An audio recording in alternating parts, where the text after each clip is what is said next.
right. So I'm going to invite Jason up to speak. I think now is probably a good time. Hi, Cameron and Jonathan. Can you guys hear us? I can. Yes. You guys hear Good me? evening. Thank you for having us. Excellent. Excellent. Jonathan, Thank you you may so want to much. adjust your camera. Half of your head is gone. So Yes, absolutely. yeah. There we go. Yep. Yeah. All right. And so we're also joined by Jason. Jason, are you able to hear us? Can you speak? I can hear you, yes. Okay, Jason, are you able to excellent. turn on your camera or not? My camera is on. Oh, okay. As far as I know. Yeah. I mean my camera's on. I don't know if I have the permissions to be on camera though. From what I'm looking at, I joined the webinar. So You did. I made you a co-host, so you should be able to turn on. If you were able to turn on your camera, then we should be able to see you. let's see here. Okay. Yeah, I actually do not have, let me leave and come back again and see if something changes, because all I have is audio options right now. Here we go. Join us. You know what? I think, yeah, it should be working now, Jason.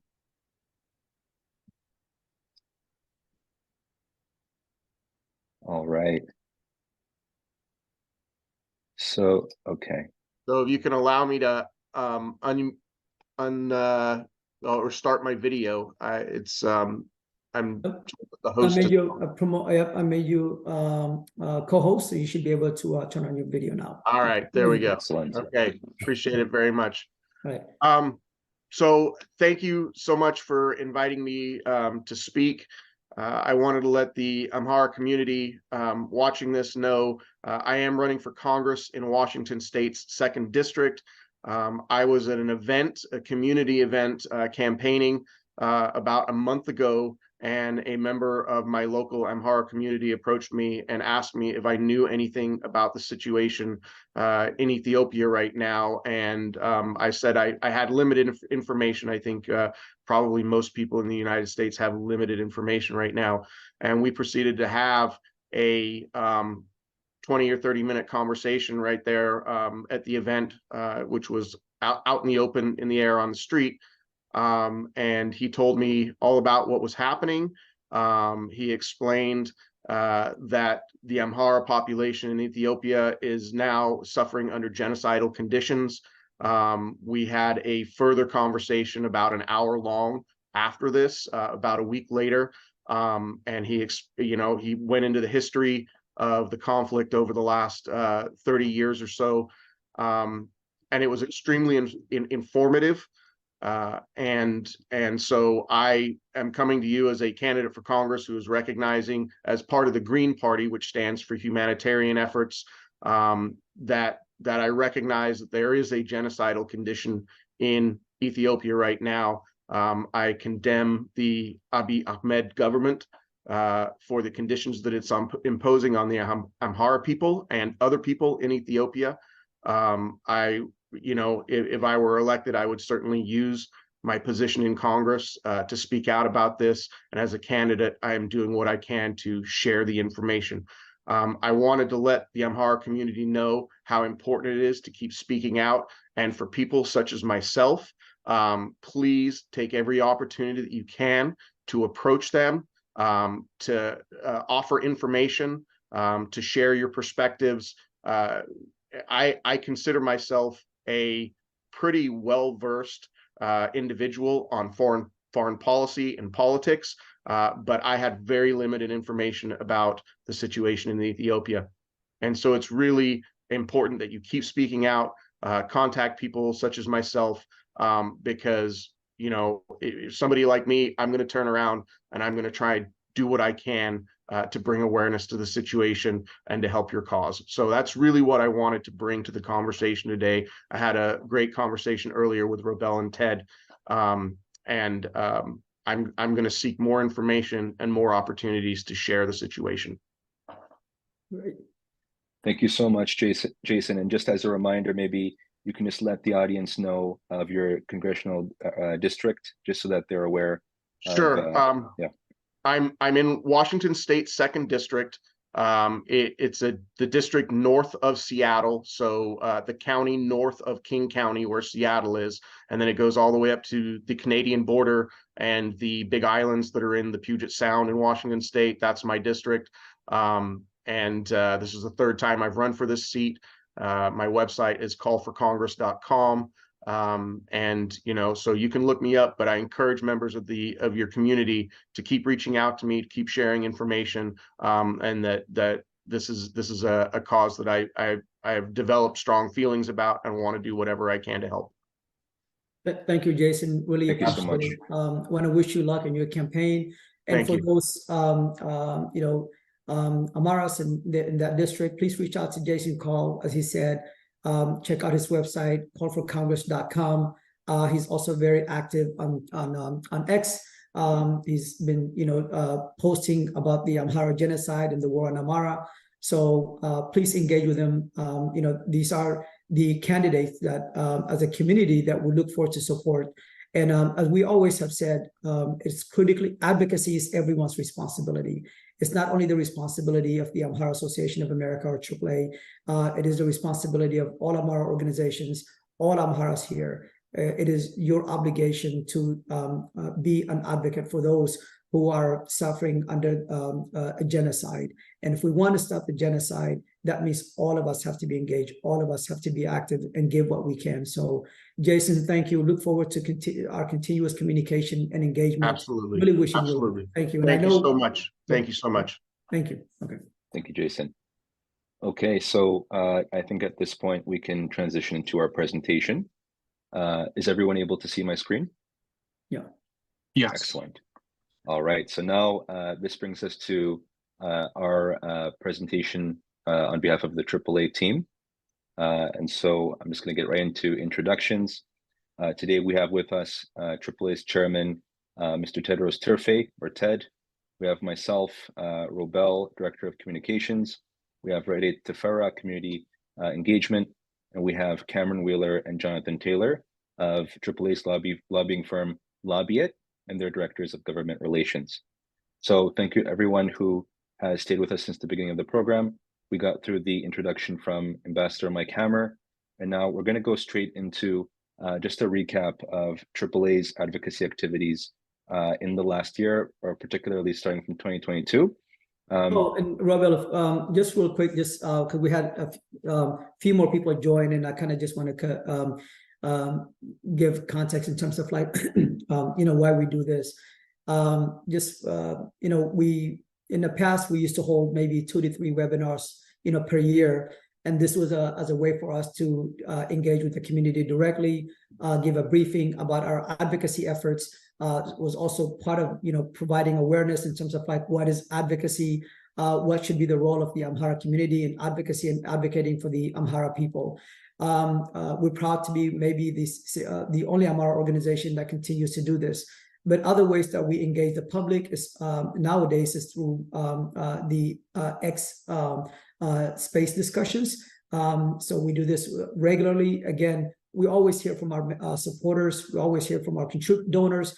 We are always communicating with the Lobbyit team, with government officials and human rights organizations. But we also feel it's important to, communicate with the broader Amhara community. And that's why we host these X-based discussions. These discussions that we have, the questions that come from you, the advice that comes from you, the criticism that comes from you, it informs in terms of how AAA does its work. We don't feel like we have all the answers, but through that communication, it helps us out. And so it allows us to sometimes change our approach in terms of how we do advocacy so we can get better. But also, we travel extensively. I travel across the country here in the U.S.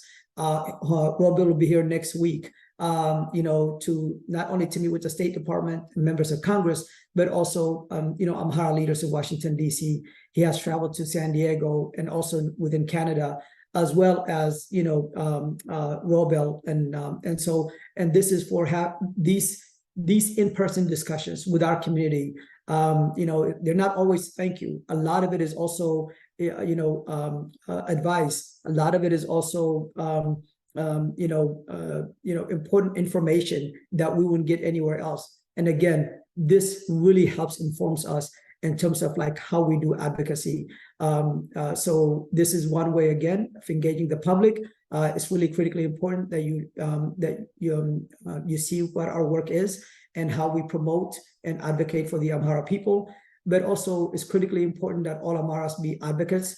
And so, really looking forward to this, to this briefing from the team here. And if you have any questions, please put them in the on the chat, and we'll try to get to it as quickly as we can. All right. And then also maybe Robel, let's give Cameron and Jonathan just to introduce himself real quick. Since they haven't. Cameron, you want to go on ahead first? Yeah, absolutely. So thank you for giving me the opportunity to speak with everybody tonight. My name is Cameron Wheeler. I'm a director of government relations with Lobbyit. Lobbyit's worked with the Amhara Association for well over 3 years now. We really have taken a deep dive into connecting with as many congressional offices as possible, advocating for the community, and really working very closely with Ted, Robel, Hone, everybody with the association to advocate the best that we can for the Amhara community. Thank you, Cameron. Jonathan? Hey, good evening, everyone. Hey, my name is Jonathan Taylor. I am Director of Government Relations for Lobbyit. Cameron pretty much hit the nail on the head. I just, really wanted to say it's an honor being able to work with you guys. This is a really important issue that needs to have a voice, and we're definitely happy and proud to be that voice for you guys on Capitol Hill. So I'm new to Lobbyit. This is one of my newer clients that I'm taking on board, but it's definitely one that I'm most excited about. So thank you, Ted. Thank you all. Yeah, it's an honor. Appreciate it. Thank you. All right, Robel, back to you. Okay, excellent. So we're going to get straight into it. This is our agenda for today, more or less. We got through the first part, but we're going to go into a recap of 2022 advocacy accomplishments next, and then we're going to take it from there. And just to delve right into it, the year 2022 was quite a busy year for the Amhara population, as has been the last few years in general. Many of you have remembered that we were still in the midst of this war in northern Ethiopia, with, in parts of 2022, active fighting and invasion of many areas of the Amhara region, especially in the northern parts, in the Gondar, Wedlo, Wag-Himra areas. And as a result, there was a lot of human rights violations. And one of AAA's, I think, core activities is documenting human rights violations using our team of experts on the ground. And I think this is going to be something that we discuss in more detail later on, but part of that involves engaging media stakeholders. So these include journalists, editors, and people at international mainstream media news outlets, as well as, in some cases, media from the Ethiopian community. So over here, what we have is just an overview of AAA's mentions in Western media. So these were all, from the calendar year of 2022, January to December, month by month, all of the articles in which AAA was explicitly mentioned. And so if you go to Google and you Google, for example, Al Jazeera, the stream, February 2022, Amhara Association of America, you should get a hit for some product there. The same thing for Associated Press, January 2022, and so on and so forth. And the significance is that this is how we've essentially been able to get the plight of Amharas more attention. And this is essentially what's used when we go into these meetings with policymakers, with other stakeholders, to provide accurate and fact-based information about what's been happening to the Amhara people. And as part of our documentation process, when we publish these reports and these updates, to those of you who follow us on social media, you would see a lot of them publicly available, a lot of those reports, but they're also provided to these media stakeholders, to these stakeholders in government and other spheres. So this is really, I think, one of the largest areas where AAA has had a very profound impact, particularly when you consider that before AAA's activities in this sphere, it was very, very difficult to get any reporting whatsoever of the Amhara plight. So I actually think that this has been a very monumental shift in ensuring that the Amhara perspective is looked after, just as AAA documenting these human rights violations is also a monumental shift in the sense that now we don't have to worry about others not being biased or paying attention to what's been happening to Amharas, we on our own terms as a community, thanks to our level of organization, we can actually document these things ourselves and ensure that in the future, the perpetrators of these human rights violations are held accountable. And so 2022, that was a year of a lot of arrests, for example, the mass detentions starting from May 2022, in which opposition figures, journalists, professors, and all types of Amharas from all walks of life were arrested.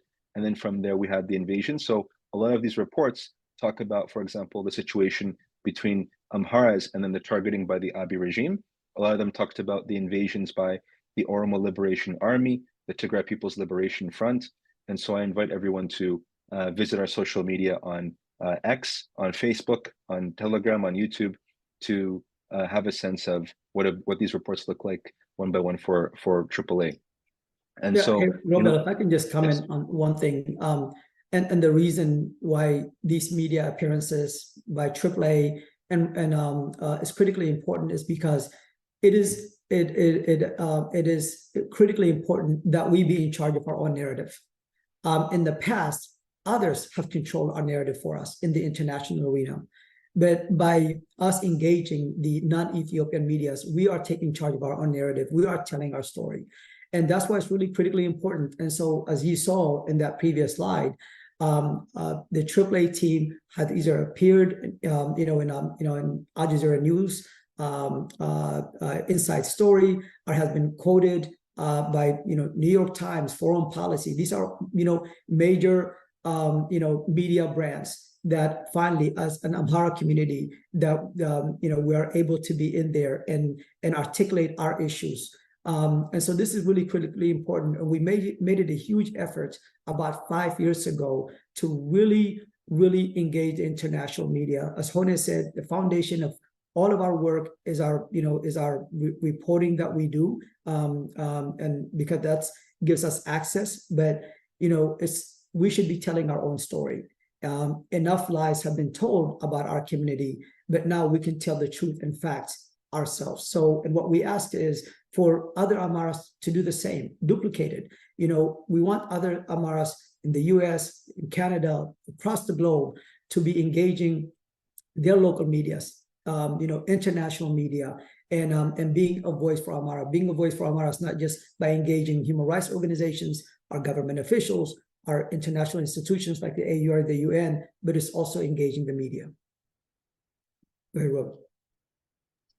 Absolutely, Ted. And it's very important that everyone takes into consideration, just like the wide variety of outlets we're putting here. You see, you have New York Times, The Economist, Reuters, Deutsche Welle, Vice, Foreign Policy, The New Humanitarian, Associated Press, Al Jazeera, BBC, and the list goes on. And so in a lot of these outlets, we actually have quotes from members of the AAA team, including myself, including Ted, including Hona, and we even have some in Amharic as well. But it's very important because this is how we get the Amhara perspective in the media.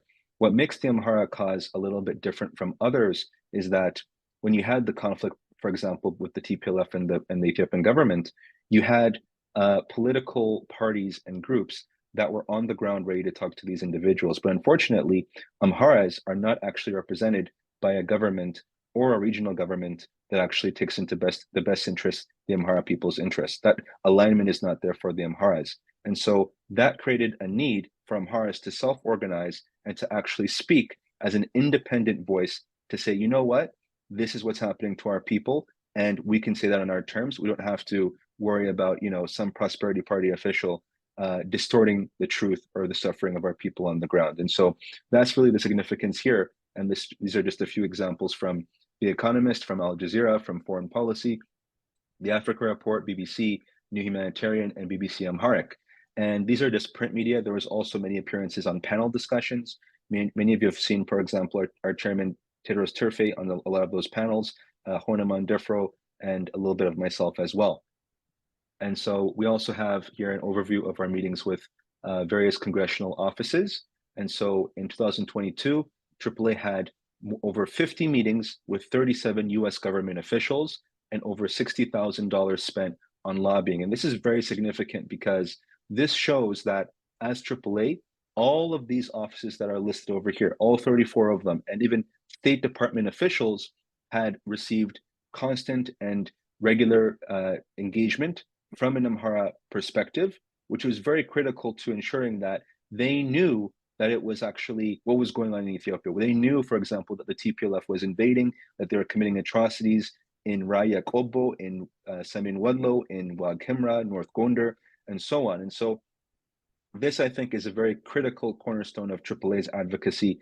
And this shows the effect of Amharas coming together and organizing. And as we talk about lobbying efforts, I'm going to stop sharing my screen here, and I'm going to try and just show everybody just a very quick glimpse of, how this works. So over here, we have what is a website called Open Secrets. And so, a lot of this information in regards to lobbying, Amhara Association of America is registered in the United States. And so in accordance with the laws and regulations there, a lot of this information is available in the public domain. And so when an organization is out there doing lobbying work, you can actually see, for example, for every calendar year, what types of expenditures are coming out for lobbying efforts. And so all of this is available in the public domain. People can go to opensecrets.org and search Amhara Association of America to find this kind of information. And I think that's really important because this is how you show transparency. This is how you show accountability. And this is something that has set apart a lot of these Amhara organizations, which have shown our communities, I think, the value in coming together and actually doing organized work as civic organizations. And I'm going to just share my screen once again, and I'm going to try to go to the next slide and just provide an opportunity. Yes. Robel, so if you see under State Department officials, you see that we had met with Principal Deputy Assistant Secretary Irvin Masinga last year. When we had that meeting prior, so we first met with him in 2021 as AAA, and then in 2022, we requested a meeting with him and all of the FANA members, the Federation of Amhara of North America, so he could speak, so he could hear directly with all the leaders of the Amhara community here in the U.S. As Ambassador Hammer was speaking to earlier, P.S. Masinga was confirmed to be the U.S. ambassador to Ethiopia now. So he's currently in Ethiopia, serving as an ambassador to U.S. ambassador to Ethiopia. So we've met with him twice. And so this is part of our way of trying to build a network and a relationship with all of the policyholders within the U.S. government, and also to educate them and have influence in U.S. policy towards Ethiopia. So this gentleman, prior to his confirmation and going to Ethiopia, we had met with him twice. Thank you, Ted. And that's very critical. And with that, we can go into 2023. And I'm going to give the floor to my colleagues to continue from here. 2023 State Department meetings. Yeah, so far this year in 2023, the Amhara Association has met with Ambassador Hammer multiple times. They've engaged with the State Department countless times this year. In September, they had the debrief with Ambassador Hammer upon his return from Ethiopia, where Ted was able to meet with the ambassador to get a little bit of an idea of what's happening on the ground from the ambassador's perspective. That I'm pretty sure he talked to you guys about earlier in this call. And then on August 17th, he met with the Amhara leaders and other State Department officials, and I believe this was before Ambassador Hammer's trip to Ethiopia. So Ted was able to meet with them before the trip and after the trip to really make sure that he was able to connect with Ambassador Hammer to advocate for the Amhara community. In July, the Ethiopian Diaspora Peace Conference in San Diego. In May, again, it was another town hall meeting with Ambassador Hammer, and constant communication and continuous engagement with the Ethiopian desk officer to ensure that the Amhara community is involved, being advocated for, and is making sure the State Department is aware of everything on the ground. Yeah, and Cameron, maybe we can just pause over here and just kind of like brief the community. We've discussed this quite a bit, a while, in terms of like some of the engagements with the State Department. We haven't listed all of these, and all of our engagement. There's continuous engagement. All of you saw Holly speak earlier. She's the Ethiopian desk officer. But one of the things that Robel and I want to communicate is that regarding these 7-point policy recommendations, these are, want to make very clear, these are not legally binding agreements. We are a civic organization. We are not a political organization. We are a civic organization here in the United States that advocates on behalf of the Amhara people, and we have been doing so for close to 8 years. What we continue to push to the State Department and also the members of Congress that we meet with, providing them evidence that what is happening to the Amhara people is a genocide. And we are requesting a recognition of that. We have been requesting an investigation by the State Department into the atrocities that have been committed against the Amhara people, not just within the Amhara region, but even in Metakel, within Oromia region, and now also in Addis Ababa. We have been warning about these issues for quite some time. These policy recommendations do not encompass all of the things that AAA advocates for. So we'll continue to advocate for these things. The advocacy space is not very easy. It is very challenging, but that's why we continuously, do training. We have done hundreds of training over the past few years, mainly to Amhara organizations here in the U.S. But the only way that the acknowledgement and recognition of a genocide, whether it's by the State Department or Congress, can be done is if all of us see ourselves as Amhara advocates. And we'll continue to hammer that. So if you can, all of you are capable, our stories better than any government official. You are more than capable of educating and influencing, and you have that ability here in the United States to do so. So just wanted to make that very clear in terms of like what our role was, and Robel was also intimately involved with that. Yes, and I think we, on a few occasions, we had discussions on public forums, just explaining that rationale. So you can go to our social media and you can search up for the interviews. For example, our advocacy director, Hona Mandefro, did several interviews on that topic, including with Disa Dims. As a group, we appeared on X Spaces, and we provided an explanation in the audio-only format. But I wanted to also say, in these meetings here with State Department, in a lot of them, there was involvement with a lot of partner organizations, a lot of other diaspora Amhara leaders. And so that's actually an area that AAA has been very involved with, making sure that leadership on the local level is very intimately involved in a lot of these discussions. So for example, when I went to San Diego in July of this year, we had collaborated closely with the Amhara associations in LA and San Diego, and they were present at that venue as well to show support and to make sure they were participating, actively in that process. In the public community talk, in the community meeting in LA, there was a similar situation. In the August meeting, there was a similar situation, and so in a lot of these situations, that's been a trend. And so 2023, I think I'll give that to my colleagues again. Yes, so I can talk about this. So far, we're still actively engaging with Congress on behalf of the Amhara Association. So this is just what we've done so far this year. We've participated in over 30 meetings with 21 different government officials, congressional offices, State Department officials, and so far the Amhara Association has spent $50,000 on lobbying this year. And we've really tried to focus on a wide range of congressional offices to broaden that advocacy network across the country. So we're not focusing on one specific region or one specific group of people. We're trying to ensure that all of Congress is connected and involved and is aware of the situation in Ethiopia and is advocating on your behalf.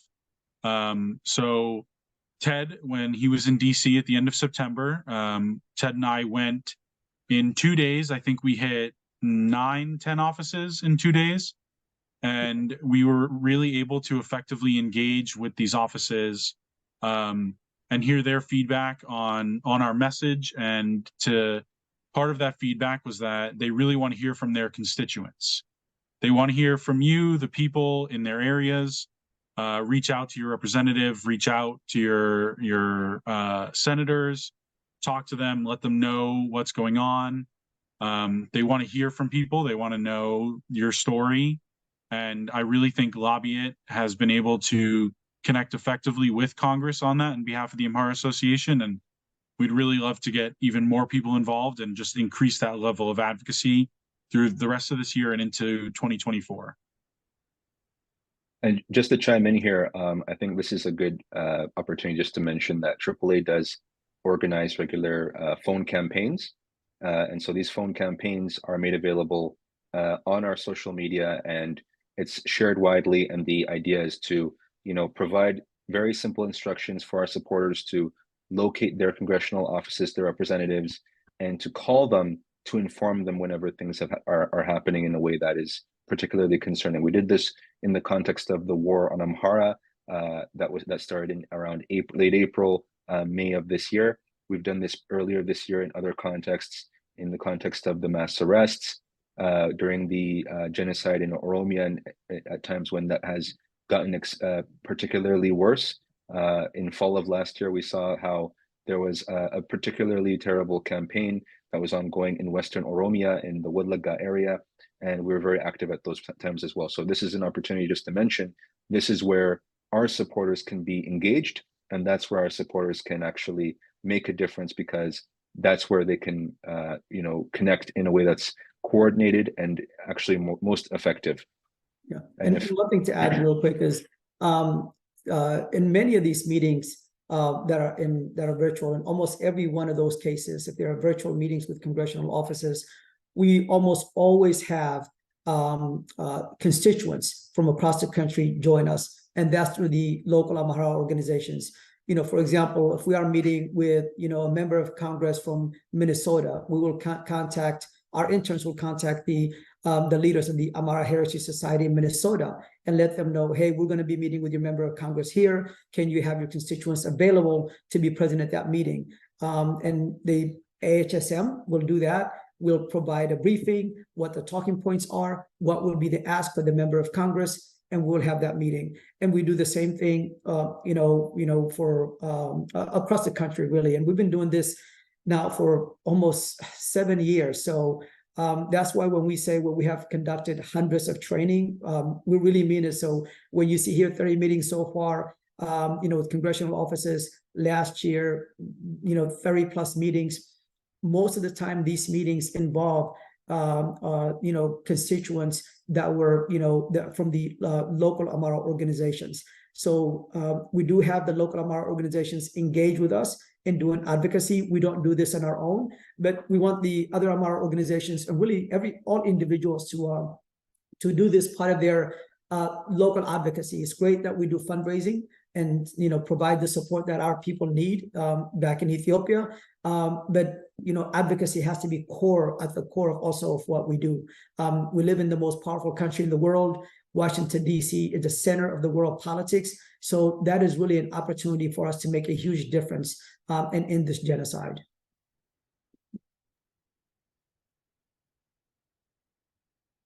Okay. Absolutely. No, just on this, just real quick. This is, as you all can see, 2023 has been very, very busy year for us with regards to the media appearance. I can't count how many, but in almost every month, the AAA team appears on the media to be interviewed, or also, we are quoted. Either I, Robel, Hone, our reporting is quoted, sometimes even without our knowledge, because our reporting has become very easily accessible by journalists. It's not easy to get the the trust of these journalists and also major medias that come to us to get our take of what's happening to the Amhara people. It is not easy also to manage this relationship. As you can see here, you see foreign policy, you see Globe World News, Washington Post, Al Jazeera, so New York Times, BBC. It is in almost every major media we are engaged, and we are also now trying to broaden our engagement with other medias, including YouTube podcasts as well, because some of these YouTube podcasts now have millions of subscribers, and they are usually influential. We're not targeting a conservative media or liberal media. We're targeting all of the medias because we feel and we believe that the Amhara story is a story that the entire world needs to know. There's an active genocide been committed against Amhara people, so the whole world should know, not just, and if it's only when the world knows that you can begin to influence policymakers, decision makers. So again, as we are active and engaged in these medias, we're asking all Amharas to do the same. Just be actively engaged, and you can start at your local media, whatever city that you live in. If you live in Boston, reaching out to your Boston local media. If you live in Dallas, reaching out to the Dallas Morning News or the Houston Chronicle. If you live in Houston, so that amplifies our issues. And actually, members of Congress, when they see a coverage at their by their local paper, they take that very, very seriously.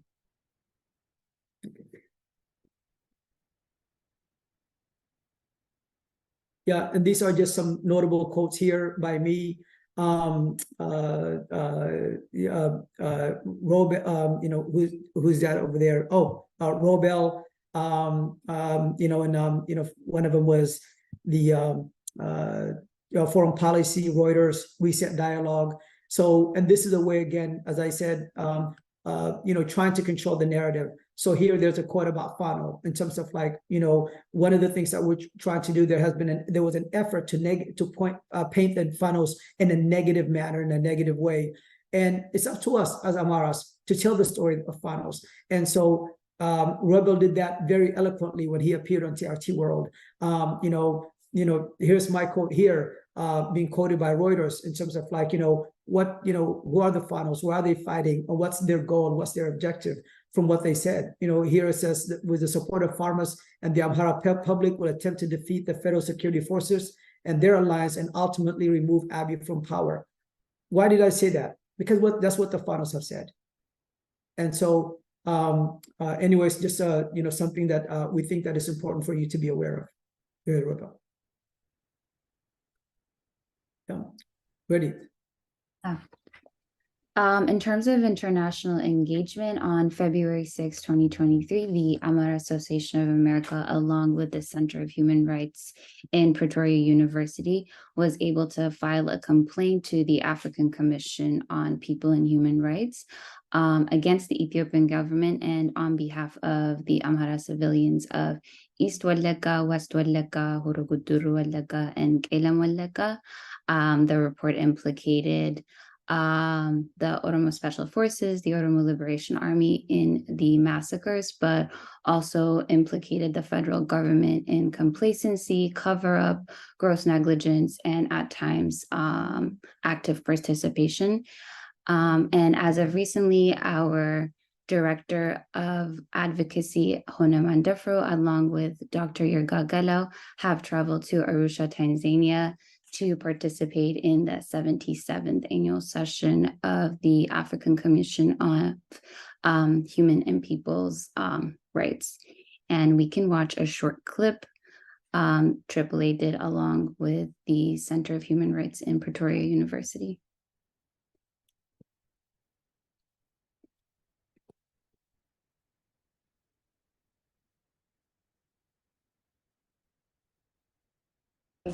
In the form of extrajudicial killings, displacements, and arbitrary arrests, amongst others, particularly against the Amhara ethnic group, which is one of the largest ethnic groups in Ethiopia. Attacks against Amharas in Oromia region of Ethiopia started during the socialist region and became frequent after EPRDF came to power in 1991.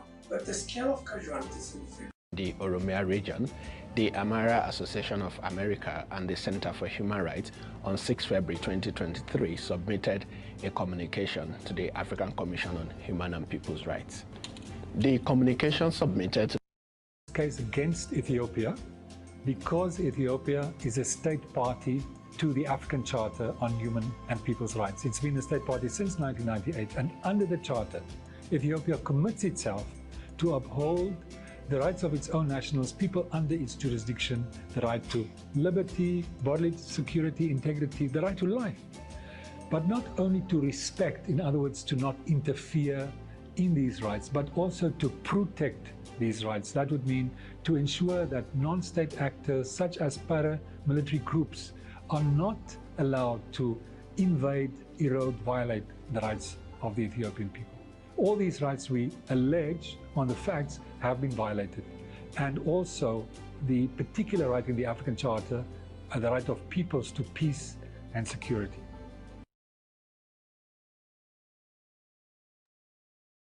Thanks, Robel.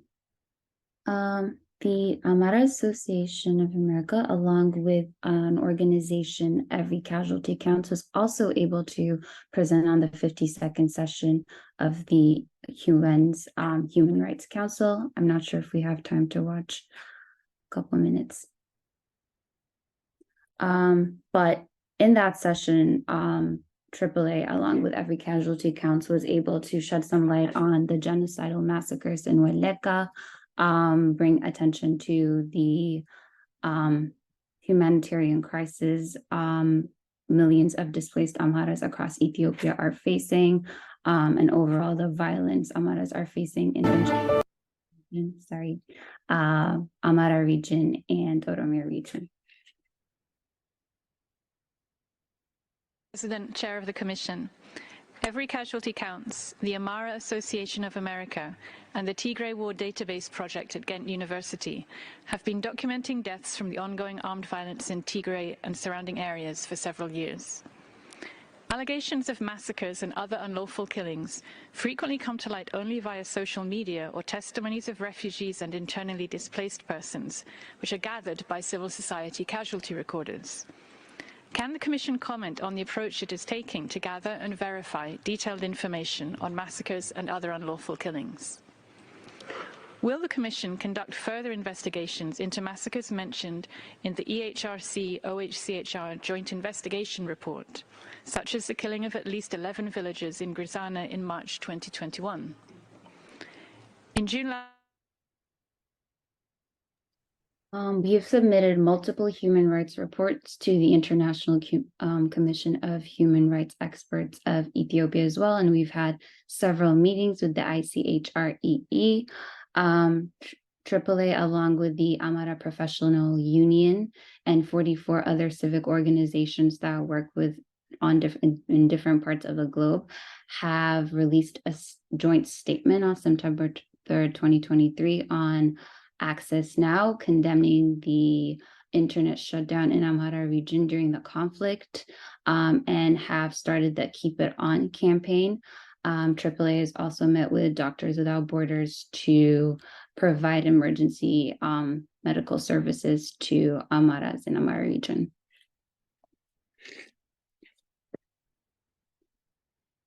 In terms of our human rights reports are open to the public. They're found in our website. AAA over their years has been able to build an extensive network with residents, Amhara residents in Oromia, Amhara residents in Benshangul Gumuz region, and Amhara residents in Amhara region. AAA has multiple paid human rights investigators on the ground in Ethiopia. These investigators are human rights lawyers by training, and we publish these reports in English specifically for a more international and wider audience. And some of our reports are also provided in Amharic. AAA has designed specific methodology within which these reports are conducted. We provide these reports because we believe that victim stories are important. So AAA takes time to learn the names of the victims, learn where they live, how they died, who killed them, how many family members they had, and just basically learn their story and personalize their stories and make sure they're more than just a number. Rediet, if it's okay, if I could just add, I think it's really important to highlight here that documenting these human rights violations, that is the identities of the victims, the perpetrators, the dates, the locations, and all of this information is critical to pursuing justice and accountability towards those perpetrators, to hold them accountable for Amhara genocide in Oromia, in Matakkal, in Amhara region, in Addis Ababa, or wherever they may occur. Without these reports, it's difficult to make a legal case, just in the way that AAA submitted that legal complaint to the African Commission on Human and People's Rights to hold the Ethiopian government accountable for the human rights violations against Amharas for the genocide in Oromia region. So it's very, very critical that this type of work is done. This is the kind of work that is welcomed by other organizations as well. And this is something that is very critical because of, as I said before, the fact that on the ground, you have a government that is very hostile and is complicit in these violations against the Amhara people, and therefore would actively do everything in its power to hinder those activities. For example, like imposing internet and telecom shutdowns, which actually hinder investigations and make it more difficult for AAA's investigators, for international journalists to get information, to verify it, and to report on what's happening. So under the cover of this blackout, the Abiy regime, whether it's the Oromo Liberation Army or the TPLF or other perpetrators, are able to commit these atrocities in the dark. And so it's very important to understand the importance of this. That's why AAA, as well as the Amhara Professionals Union, or APU, were signatories to the joint statement organized by Access Now to call on the Ethiopian government to lift that telecommunications blackout. Robel, if I'll just chime in here real quick also. Early on in 2016, when AAA was established and we wanted to advocate for the Amhara people, it was challenging because there was not, we were hearing people saying there's a genocide. My family's from Wolkite. I was born in Humara, as many of you might know. Our family knows that there was a genocide committed by the Amhara people in the Wolkite area, but there was no documentation. So if, as Robel was saying, if there's no documentation, how can you make legal basis for a genocide? How do you properly advocate? And so because of that, we made a significant investment to basically bring on board and train lawyers in Ethiopia who are human rights investigators that investigate, document, and report on human rights atrocities. And then we have a team here in the US and Canada that edit these reports. We make these reports available to the public. We also have a separate report that we make available to journalists and human rights investigators so that they can, to allow them to investigate these atrocities and validate them. And that's how we get these stories out. But also, we have an obligation as an organization. We have an obligation as a people not to forget these victims. These are real people. They have names. They have families. These are, men and women who have children. These are children who have, who have parents who lived a life, because there are many children that have died. One of the ways to honor them is to remember them. And so that's why we go through great pains to document these atrocities and write their names down. We have had people come to us and thank us because they had recognized family members. We had someone that recognized his father, people who had recognized their cousins, friends in these reports. And so as an organization, as a people, it is an obligation for us to remember who these individuals are. And we should, forget them. They are victims of a genocide. And victims of genocide should not be forgotten. We should make sure that we know who they are so that there's justice in the future. And so that's why we take this responsibility very, very seriously. And the foundation of all of AAA's advocacy, the entire foundation of AAA's advocacy is these reports. Without these reports, what are we going to share with the international community? What are we share with the journalists? What are we going to share with the policymakers? What are we going to share with the African Union? When we filed that complaint with the African Union, majority of the facts of that information came from our reporting. If an Amhara organization didn't do it, how could we do it? If we want to go to the International Criminal Court, what facts are we going to give them if we didn't have these reports? We wouldn't be able to. We cannot rely on another human rights organization to do that. That obligation falls on us, on our community, and that's one of the reasons we do it. Thank you, Rene. Robel, sorry. Thanks, Ted. And just before we proceed, I think it would be helpful to also share, another aspect of this reporting, which is, for example, when we talk about the historic genocide in areas like Oromia, it's important to have documentation and to explain why it's called a genocide, why these are not just, one-off massacres. And this is why earlier this year, AAA actually put together a legal analysis of the historic Oromia genocide from 1991 up until present, talking about the systematic nature of the crimes and specifically doing analysis using existing frameworks, according to the 10 steps of genocide, according to international, laws regarding human rights. And this is how people can actually go to policymakers and explain, if you're asked, why is it a genocide? How do you know it's a genocide? You can share these reports, especially one like this, where it actually is focused on the Amhara genocide in Oromia region. This is available on our website and it's available to the public. So this was published earlier this year. And otherwise, it's also important when we talk about, for example, the Amhara, core issues of the Amhara resistance. One of the most core issues is the issue of territories where Amharas faced genocide and where the TPLF, when it came to power, annexed them into other ethnic regional states. And so when we talk about lands such as Walqait, Tagare, Talemt, Raya, Metakal, Dera, it's important to know it's not just about the land. There's a justice issue that is actually very integral to the plight of the people. And so AAA has actually documented human rights violations against Amharas by the various perpetrators in Walqait, in Raya, in Dera, in Metakal.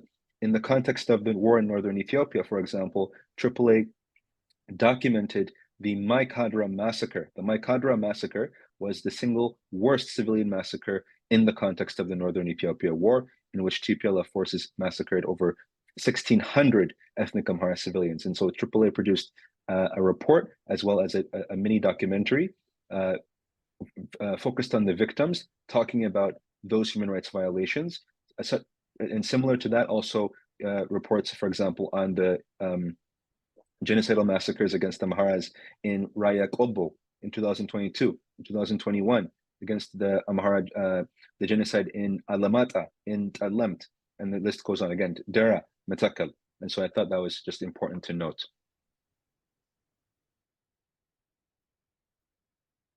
I think Ms. Cameron. Yes, so I just wanted to touch again on advocacy and some of the challenges going forward and maybe some paths to overcoming those challenges. So one of the biggest challenges right now is that there's a lack of collective advocacy. So it's very decentralized between the organizations and individuals, and really working together to make sure that the message is the same, that we're advocating on behalf of the Amhara people for like justice for in justice in Ethiopia and peaceful resolution of the conflict and everything like that. It's a very challenging landscape right now in Congress. There's a lot going on. There's not currently a Speaker of the House, so it's that from the government perspective makes it challenging. So you have to make sure that your message is solid to try and get through some of the government bureaucracy in advocacy. And then the other challenge is resource constraints. Advocacy does come at a cost, as we've previously mentioned. AAA spent $60,000 on advocacy last year and $50,000 this year. But that doesn't mean that you cannot engage in advocacy without having without having resources. So that brings me to the path to overcoming that everyone must be an advocate. As we've touched on in this call before, you can reach out, whether it's on the local sphere or the national sphere, You can reach out just to your mayor in your town, your city council members, your local publications, your local representatives, anybody.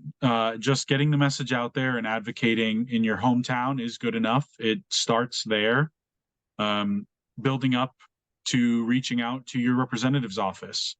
It's very important that everybody participates in this and is all working together. We're all working towards the same goal here, so I think it's very important to mention that. And investing in advocacy. It is very important that AAA is able to participate in the advocacy efforts that they have been.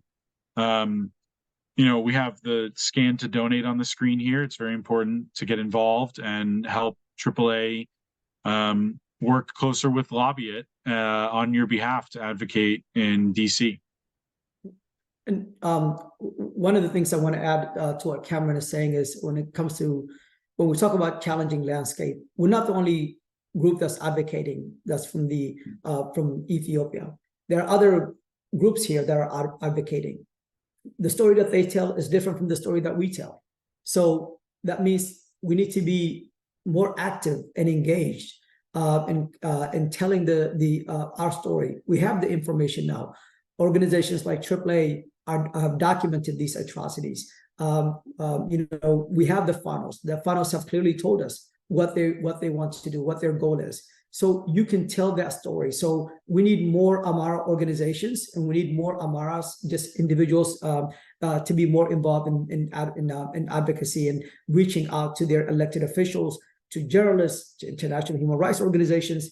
It just does not have to be AAA. As I said earlier, we've conducted hundreds of training. You know, if you're interested in being trained and learning more on how to do advocacy, we're more than happy to assist. We have, you know, Jonathan and Cameron here that are also would be willing to, you know, do training, put training material to do, you know, some training in terms of like how to be an Amhara advocate. But it requires all of our engagement. As it says here, everyone, all Amharas must be an advocate here. In addition to that, you know, majority of congressional members of Congress, they only have one foreign affairs staffer. And that foreign affairs staffer also has other portfolios. They might be in charge of veteran affairs or you know, small business administration. So we have to get their attention by engaging them constantly. So if we cannot afford as a community to be invisible, we have to be visible. We have to always be, we have to nag, we have to push, and then be consistent. And when you do that, you can eventually earn the confidence of these policymakers, earn the confidence and trust of these influencers. And then that's how then you can influence policy. But it has to be consistent work. It has to be, you know, it's not just one time writing a letter and then, you know, stepping away, one time making a phone call and then stepping away. You have to build that relationship. You have to have a bond with your congressional representatives. And we can do that. And that should be part of our core as Amharas here in the diaspora. And if we can do this, then we can overcome some of these challenges. And also we have to invest in advocacy. Yes, AAA is spent over $50,000 this year. By the time the year ends, it'll probably be closer to like $70,000. And for our donors, our contributors, you know, thank you. We couldn't do this without you. You know, we couldn't hire these human rights investigators in Ethiopia without you. We wouldn't be able to tell the stories of Amharas without your support and your donations. But you know, there needs to be more investment. It doesn't have to be in AAA. If there's another Amhara organization that is also doing advocacy, you can contribute that you know, to that organization so that they can advocate on behalf of Amharas.